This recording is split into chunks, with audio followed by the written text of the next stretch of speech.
afternoon, everybody, and welcome to the Healing Power of Comedy session of the World Burn Congress. So excited you could join us. My name is Josh Gropper, and I can't begin to express how happy I am that we're doing this program. It's been a passion project of mine for a number of years to be able to bring this to the World Burn Congress. And I'm so excited to be joined by my brother Danny, by Dr. Darnell Brown, and by licensed therapist James Bosh. I'll give them each a chance to introduce themselves in a second, but I just wanted to go over some of the sort of big picture of what I hope we can convey here to the burn community. Just by way of background, I am familiar with the burn community through my brother Danny, who's a burn survivor. I'll let him tell his story, but 30 plus years ago, Danny sustained some really significant burns. And what I've noticed being his brother is that Danny has this amazing gift of comedy and comic timing, which has served him so well and has enabled him to take the stress and the tension out of what might otherwise be awkward situations. And I know that comedy is a double-edged sword, and we have to be careful when we use comedy to heal as opposed to harm, and I'll get into that in a moment. But this is really sort of my opportunity to showcase Danny and the way he does what he does, with an eye towards helping the entire burn community adapt from that. Broadly speaking, the way I mentally envision this session going is I think we'd like to talk first about how comedy can heal from a medical, physical point of view. And that's why Dr. Brown is with us in part because he's a renowned burn surgeon, has first frontline experience with that, and then turn to sort of the more juicier stuff, the funnier stuff, which is how Danny does what he does with an eye towards helping others. And then James, who's wonderful, burn survivor himself, is a licensed therapist, and he can sort of drill down a little bit about, when someone makes a joke in such a setting, what's really going on? What's the subtext? What's happening in the crowd as they deal with Danny, and what happens as he sort of shifts the dynamic from what could be awkward and difficult into, what then just becomes easy and free flowing. So that being said, I'll give everyone a little chance to introduce themselves before bouncing it back to me. So I guess starting with you, Danny, you want to tell us a little bit about your story? Yeah, sure. Thanks, Josh. Good introduction, by the way. Thank you. Yeah, my name is Dan Gropper. I was in fire over 30 years ago, back in 1989. Gave me very little chance to live. Burned close to 80% of my body. Lost both hands and both legs above the knee. So, pretty catastrophic injuries. But so I have the burn jokes and I have the amputee jokes for it. But did my 6 months in the burn unit. I did a year in rehab, and that's how I was hurt. But I don't want that to be my whole story. My story is what I've done afterwards and how I live my life. And part of it is with humor and everything, but I do a lot of things. I go to concerts, I go to a lot of sporting events, and travel a lot. I box, I go to the gym, fantasy football, which I help my brother on occasionally. And, so I try to make my story not about my injury, even though I use the comedy to deal with it. Because like Josh said, it's the elephant in the room and people feel uncomfortable sometimes. So you have to throw some things out there. And, one of the things is like, oh, hey, how tall are you? I said, well, I used to be 6 feet. Now I'm 4 feet. I lost 2 feet. So give them a couple of one-liners, and you're off and running. So, yeah. Wonderful, Dan. I just want to say, that I'd add on to that people sometimes say, wow, if I was that injured, I'd be a shut-in. And Danny's the exact opposite. He's a go-out. He's constantly on the move and doesn't let it slow him down at all. So thank you for that brief introduction. Dr. Brown, welcome. Brief introduction. Oh, awesome. Thanks for the intro, Josh. Dr. Darnell Brown. I'm a burn surgeon, and I've taken care of hundreds of survivors, including many people, unfortunately, like Danny. And I've found that this is a very important episode and section of World Burn, just because I think it has so much hidden power that, I think Josh has brought to light by his passion and his interest in this particular topic. And I'm looking forward to doing this session with him and his brother and digging into things a little bit. Awesome. And thank you again so much for the work that you do. It's wonderful. We all appreciate it. Thank you. How about you, James? Say hi. Thanks, Josh. So my name is James Bosh. I'm a licensed therapist in the state of California. I'm also a burn survivor. I was burned when I was an infant, when I was 8 months old, by scalding water.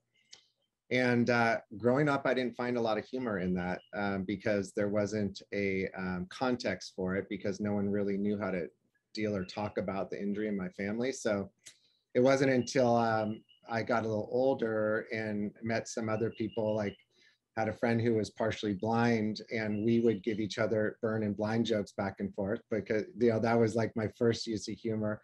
And then when I became an adult and got involved in the burn community and started to have a wonderful group of burn survivor friends, humor definitely plays a big part in how we communicate with each other. And if you know me, I can be very funny, and I could also be very boring too. So it just depends. So but I'm really happy to be here and help with the session. Wonderful, wonderful. Thank you all. That actually is a great segue, James, into my, I guess, words of caution before we begin. Our intent here when we talk about comedy, when we're funny on screen, again, is with an eye towards being able to help the burn community effectively use these tools themselves. It is not our intention to offend anybody. There are all sorts of forms of humor, obviously. There can be very dark and nasty humor, racist humor, etc. That's not what we're going to be striving for here. Hopefully we don't come near crossing those kinds of lines. But I would point out, particularly for people who are maybe new, their burns are fresh, this is raw. I would caution them that they, at this point in their journey, may not be ready to joke around about it in any way. And if that's you, or sounds like you or your loved one, I would just simply ask you to go find another session for the time being. This is being videotaped, and maybe when you're further along on your journey, like James was talking about, it took him some time to be able to inject laughter into the situation. Maybe this isn't the right session for you at the right time. And if that's the case, I just urge you to kind of, like Howard Stern would say, change the channel, go somewhere else. We'll do our best to keep everything light and humorous without being offensive. And that'll go for you too, if you're watching now. And you want to join us in the chat room later, and you have got a funny story you'd like to share with us, we'd also like you to keep in mind that while we welcome your interaction, not just to give us questions that we can answer, but to share your own humorous stories, we'd also just ask you to keep an eye on, making sure that the humor is appropriate given the situation. So with that being said, did I do okay, James? Did I miss anything there in terms of words of caution? It's, to me, it all boils down to timing and context, readiness and relationship of the person you're doing the humor with. And we'll talk about that for sure. Okay, wonderful. So I thought we would start with talking about sort of like I said, the medical / physical aspect. I know laughter actually releases chemicals and hormones and things, which has actual physical effects on the body. It can lower blood pressure. It can have a really nice effect. I'll share one quick story of my own, and then maybe Danny and I could talk a little bit about the initial part of his healing process and how we used humor. A few years ago, I was in Florida. I was having some chest pains. I was visiting my mother in Florida. Anyone who has a mother in Florida could probably relate. I checked myself. I checked myself into the emergency room, and I remember I was in a panic. I was really convinced, even though I was a young man at the time, that I was having a heart attack. And I looked at the doctor and I said, I think I'm having a heart attack. I have 2 young boys. I don't want to die. And he looked at me straight in the eyes and he said, so don't.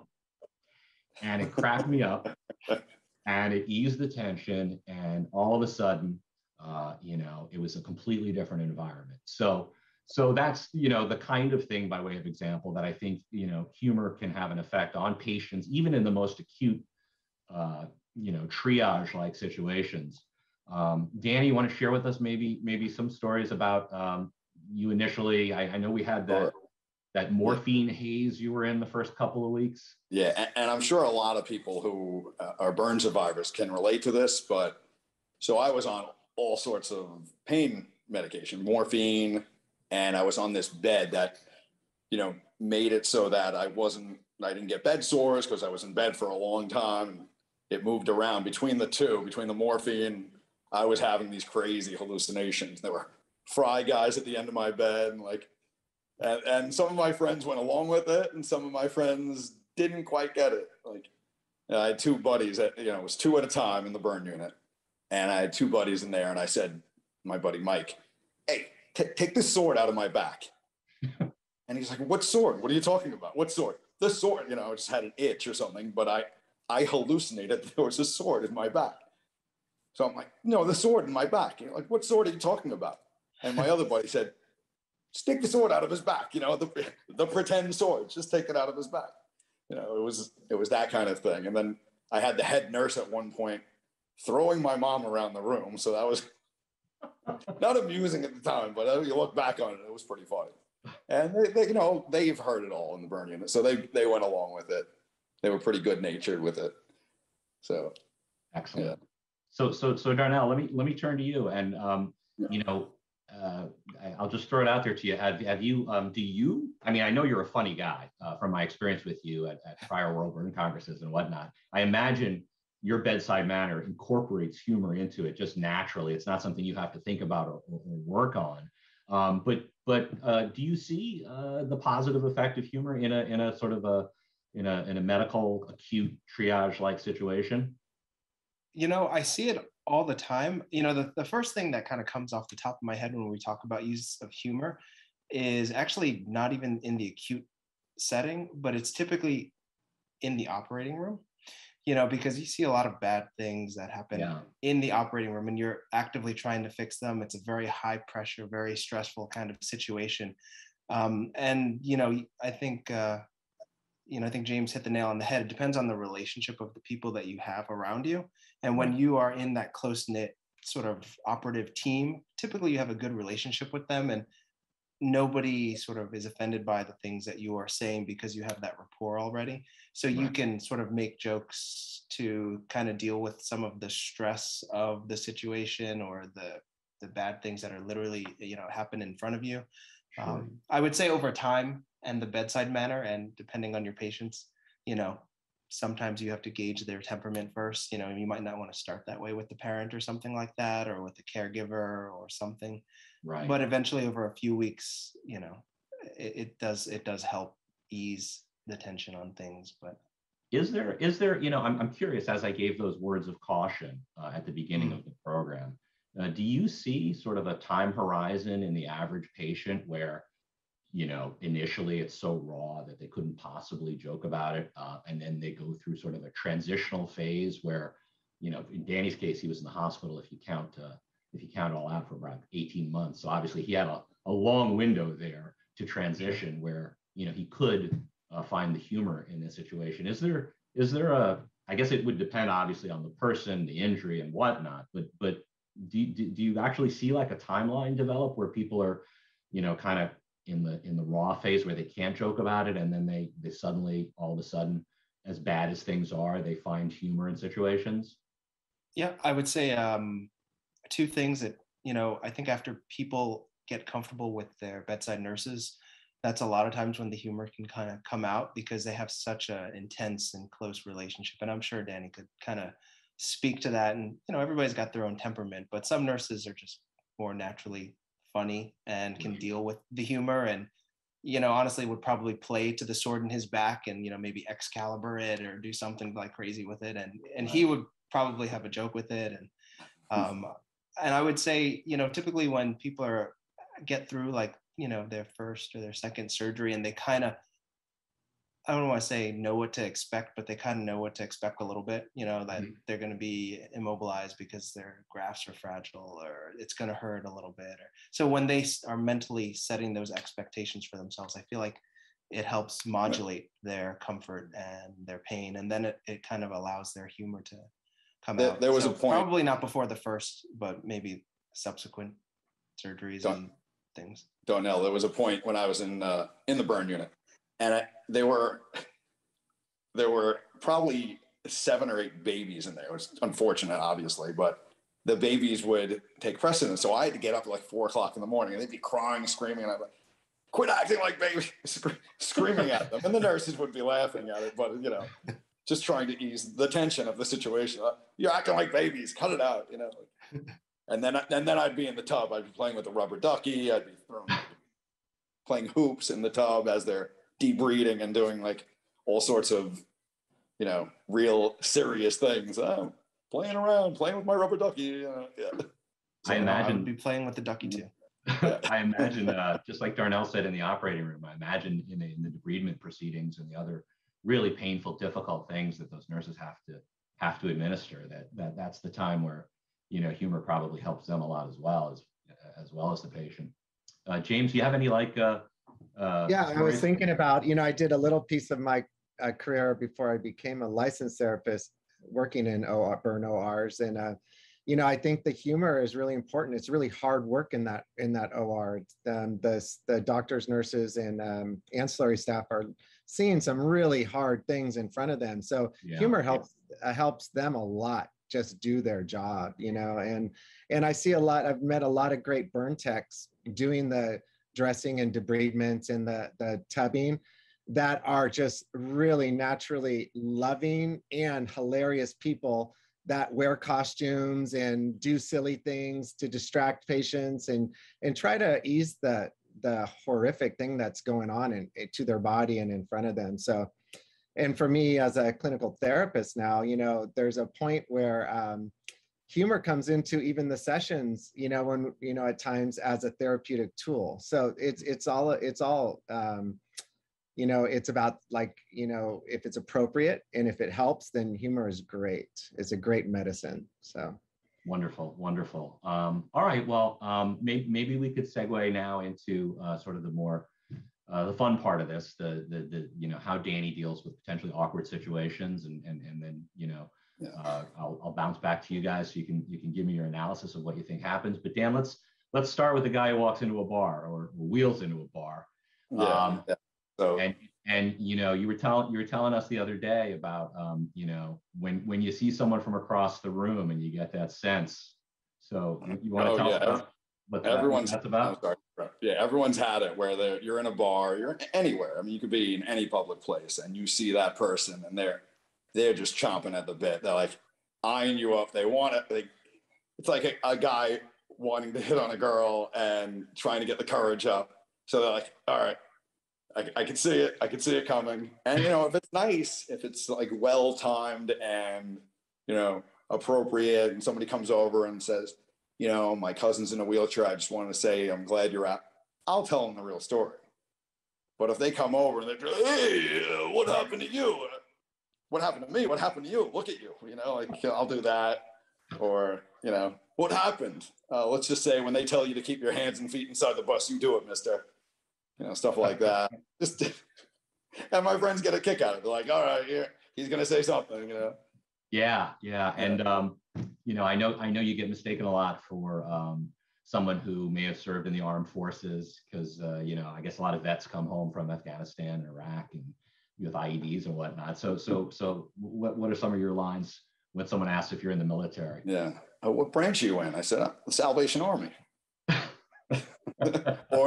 Or they'll say, are you a veteran? No, I'm a rookie.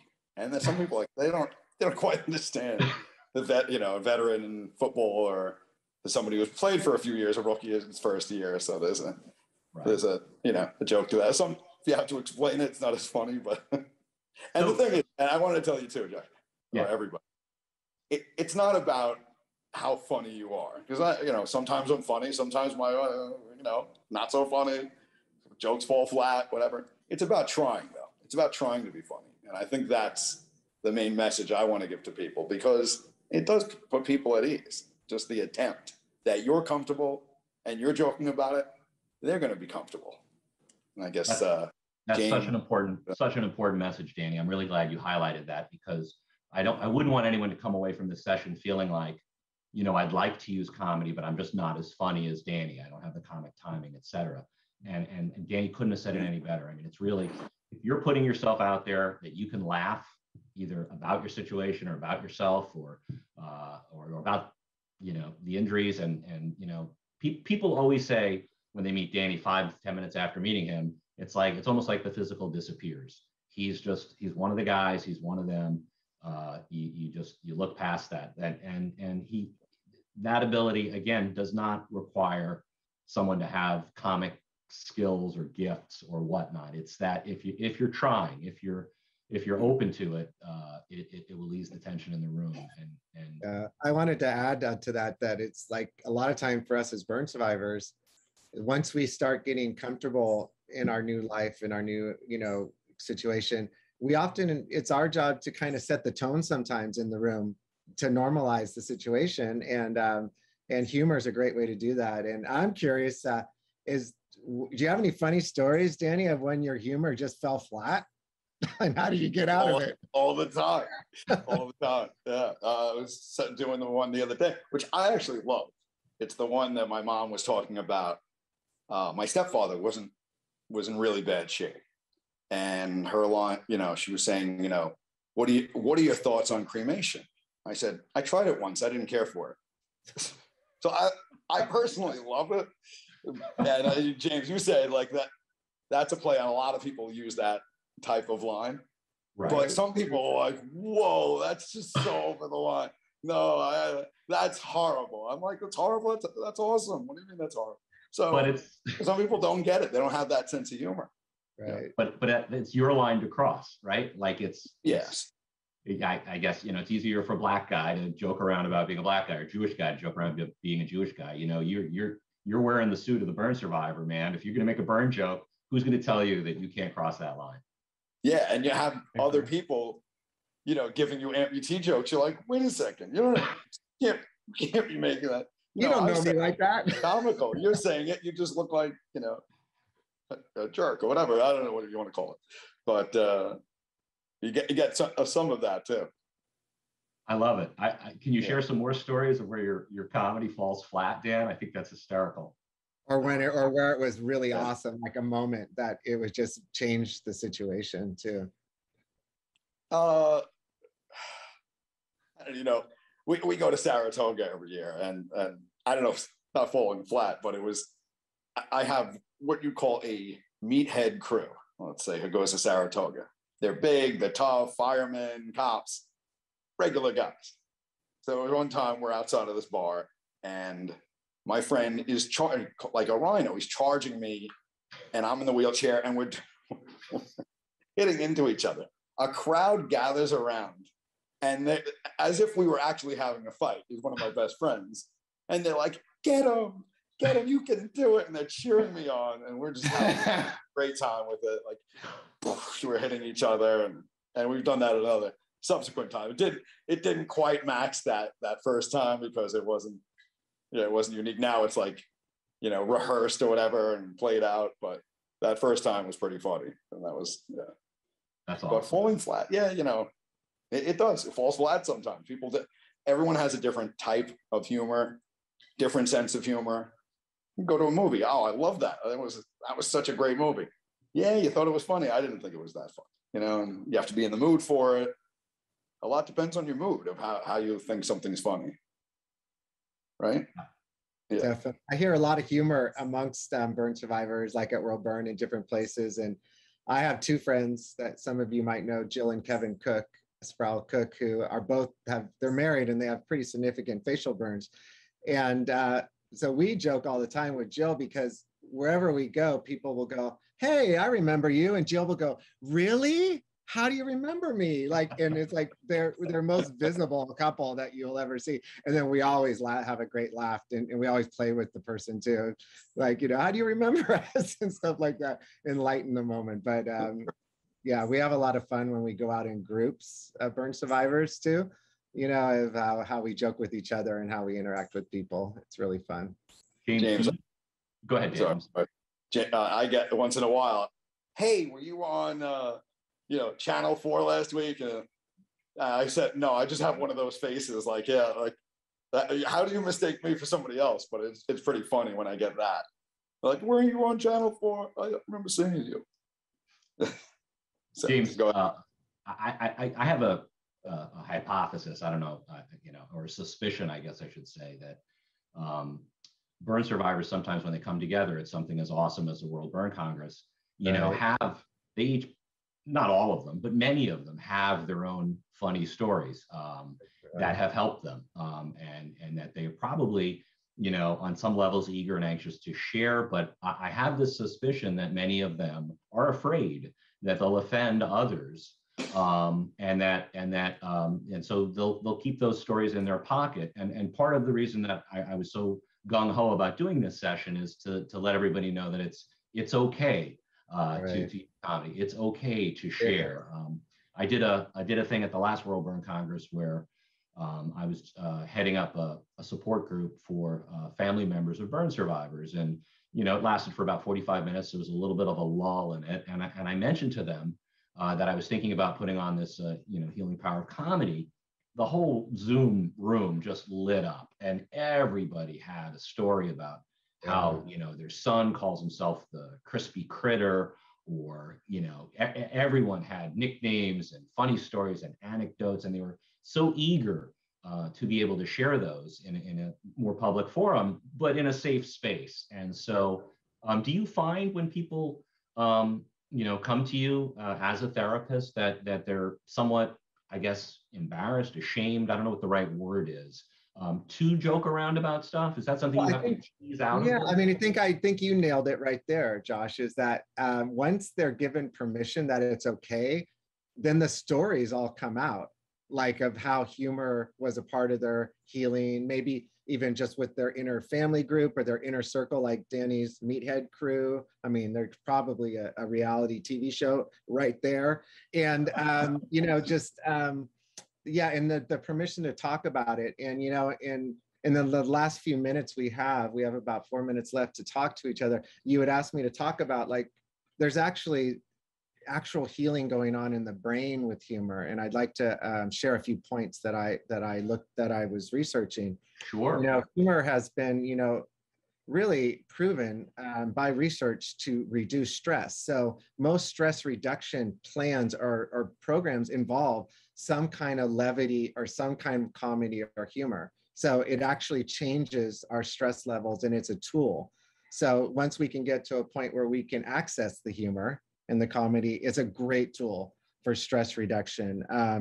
Laughter in the brain actually, and you alluded to this at the beginning, releases and helps release dopamine. Dopamine interacts with the pleasure centers in our brain. Exercise releases dopamine, other things so dopamine release with laughter is really healing for our moods. So it's really important that we hold that piece.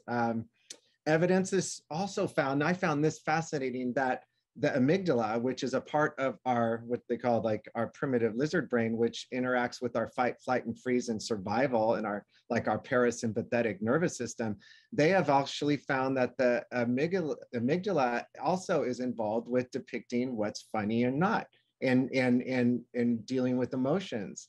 So if we can regulate our amygdala with humor, that's huge, right? Especially if we're having some strong post-traumatic stress disorder symptoms. So, and it's also been shown that, if you have the right trust and rapport and relationship, humor is super healing. And there's also been data now, which I find fascinating, that it is also involved, like with the concept of mirror neurons.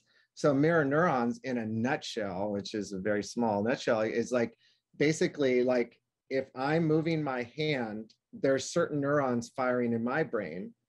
And if you're watching me and we are attuned to each other as people, as you watch me move my hand, those same neurons are firing in your brain. So they have found that with laughter, when you are witnessing something funny and humorous, that the same release that may be happening for the person delivering the humor also could be replicated in the person witnessing it. So that to me is super cutting edge stuff that I really love. Well, I love that. I love yeah, that. I mean, and expressive art therapists, you know, they use it too. I love a couple of things. One is that you're bringing us back to the sort of the more physical medical, you know, so we come full circle.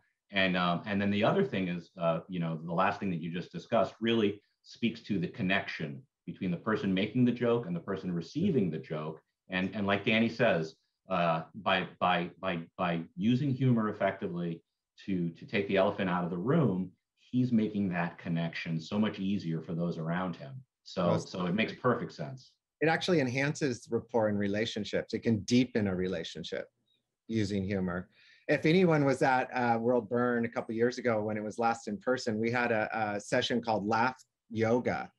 And that was one of the most popular things. And that's an expressive art therapy technique where you just get together in a group and laugh and it heals and it's powerful and everyone left there feeling charged and really, really, really healed. It's very healing. So those are just some points of how psychologically and emotionally humor is working in us. Wonderful, wonderful. Darnell, you want to add anything?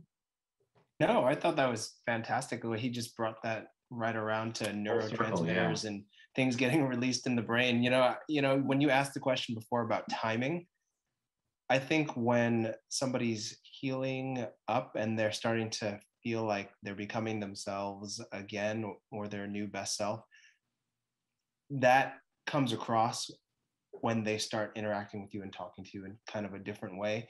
You just, as a medical professional or a person in the community, you just have to be there for them to kind of mirror that coming out again. And when you're able to kind of mirror that, it just eases everything. And then you can just kind of let your natural rapport kind of flow, whichever way that happens to be.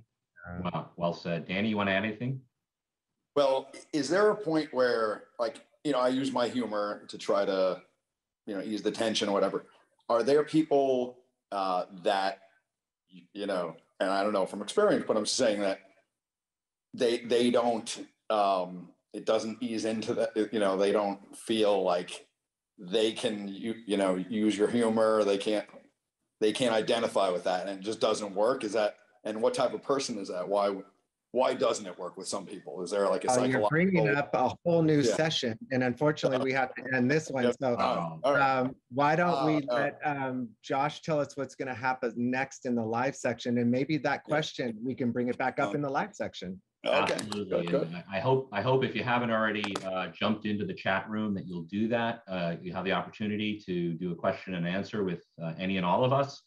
If you have a humorous story or something that you wouldn't mind sharing with the group, you could put that in the chat room, or just send us your Q&As, and we're very eager to engage with you. And we hope that the session was informative, educational, and will be useful for you going forward. So thank you all for participating. I've had a wonderful time. It was everything I hoped it would be, and I look forward to the Q&A. Awesome. We'll see you real soon. All right. Yeah.